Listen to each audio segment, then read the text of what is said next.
इस वक्त हम सरयू नदी में मौजूद हैं और जल पुलिस के बोट पर हैं, जल पुलिस की टीम के साथ हैं। आपको बताते चलते हैं, आज सरयू नदी में कच्चा घाट पर कहीं से किसी भी प्रकार से बाहर से भागते हुए एक हिरन सरयू नदी में आ गया और इसके बाद सरयू नदी की जलधारा का प्रवाह और सरयू नदी में इतनी अधिक मात्रा में जल की मात्रा अधिक होने के कारण हिरन को काफ़ी मशक्कत का सामना करना पड़ा और वह बाहर निकल पाने में असमर्थ हो रहा था। ऐसे में जल पुलिस अपनी टीम के साथ सरयू नदी में उतरी, कुछ स्थानीय नौकाओं के संचालकों को भी साथ लेकर के उतरी और हिरन को बहुत ही सुरक्षित तरीके से सरयू नदी से रेस्क्यू किया गया। ये आप देखेंगे कि अयोध्या की जल पुलिस कितनी अच्छी और कितनी सारगर्भित जल पुलिस है कि एक हिरन का आज इन्होंने सरयू नदी से जीवंत रेस्क्यू किया है और यह एक्सक्लूसिव रिपोर्ट तिलक पत्रिका के पास है। आप देखेंगे कि यह जो हिरन है तो पैर में इसके घाव भी लगे हैं, तो थोड़ा सा चोटिल भी है, लेकिन जल पुलिस की टीम के द्वारा हिरन का बहुत ही अच्छे तरीके से सरयू नदी के उस पार ला करके रेस्क्यू कर लिया गया है। इस जल पुलिस में रेस्क्यू करने के दौरान जल पुलिस प्रभारी रूबे प्रताप मौर्य भी मौजूद रहे और उनके सहयोगी नित्यानंद यादव भी रहे और उनके साथ उनकी ये जो पूरी कोर टीम है, इन लोगों ने मिल करके आज हिरन को सरयू मैया के जलधारा से बहुत ही सुरक्षित तरीके से रेस्क्यू किया है।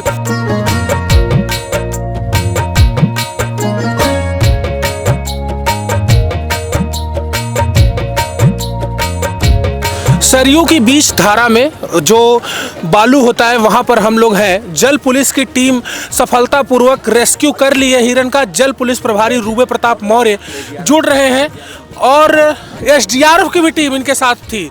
जल पुलिस और एसडीआरएफ दोनों लोगों ने मिल करके इस रेस्क्यू को किया है।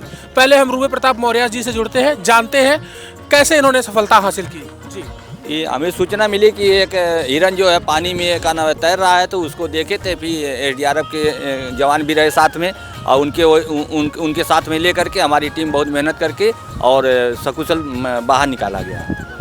हाँ। ये कोई असुविधा तो नहीं हुई? कितना समय लगा आपको रेस्क्यू करने में? ज़्यादा 5 मिनट में इसको हम लोग ले आकर के रेतेप कर दिए। पुल के पास में ये दिखाई दिया और 5 मिनट में बाद में हम लोग रेताब ले आकर इसको सकुशल लेटा दिए हैं। उसके पैर में कुछ चोट लगी है, कुत्ता भी शायद काटे हैं, तो अभी डॉक्टर को बुला करके उसको इलाज किया जाएगा, कराया जाएगा। आप मेडिकल ट्रीटमेंट की बात कर रहे हैं। जब हिरन को रेस्क्यू कर लिया गया है, इसके ट्रीटमेंट के बाद इसको आप कहाँ फिर छोड़ेंगे? कैसे इसका व्यवस्था होगी? इसको ये वन विभाग को बुला करके उनको सौंप दिया जाएगा।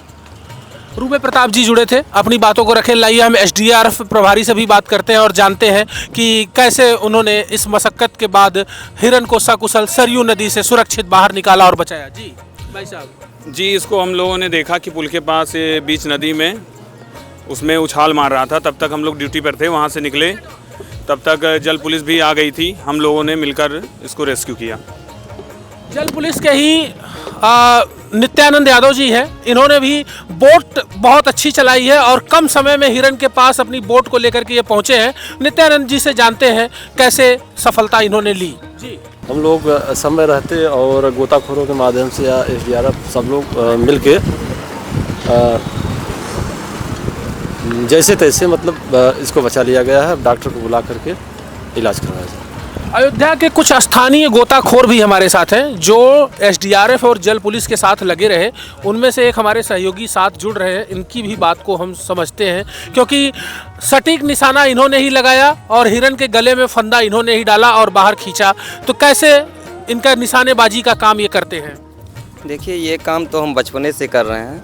हमें पता था हमें हिरन को कैसे पकड़ना है, तो इसीलिए हमने फंदा लगाया और हिरन को पकड़ के, और जल पुलिस भी साथ में, एसडीआरएफ भी साथ में, सब लोग मिलकर पकड़ कर लेकर आए किनारे।